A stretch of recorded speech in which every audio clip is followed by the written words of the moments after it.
Hey everyone, Mike Skimbo here. Just wanted to give a quick update and tell you about something I saw that really disturbed me. It was a documentary some kid did on MySpace called Steroids Saved My Life. And I'm going to start with the three things that really are bothering me about this.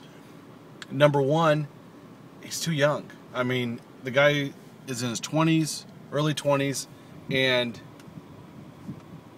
he shouldn't be doing steroids. I mean, honestly, if you're that young, you have the natural testosterone levels to be able to achieve anything you want to achieve. It's all about diet and exercise. And you could tell from the guy's physique and demeanor that he hadn't been putting the time in the gym. He hadn't studied his diet and made sure his diet was correct before he started.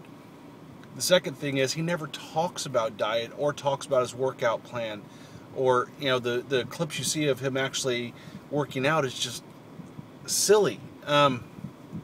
Frustratingly silly. And that's so, number two is he's doing oral only. He's doing oral steroids only. Oral steroids have their place. Dianabol, Anadrol, Winstrol, all this stuff has its place, but it's hard on the liver. And if you don't have the testosterone to be able to work with the orals, then it doesn't do it. Then it doesn't give you the gains you want or the gains you expect. So for him to be doing oral only cycles and not to be actually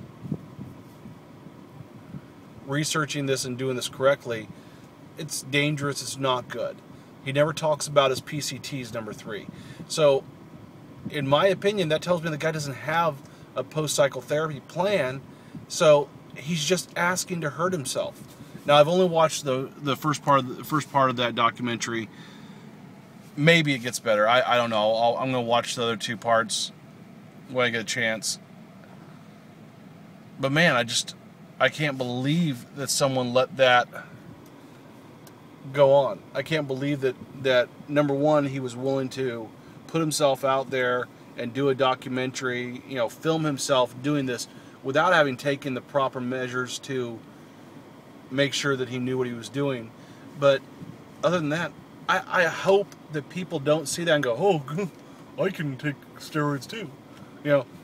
If you are not willing to inject yourself, if you're not willing to use a needle, you are not a good candidate for steroids. Period. End of story. If you're not willing to do that, then don't do steroids. Because without the testosterone injections, you are not going to get the changes you want or the changes that you expect. And it's going to lead you to try things that aren't safe.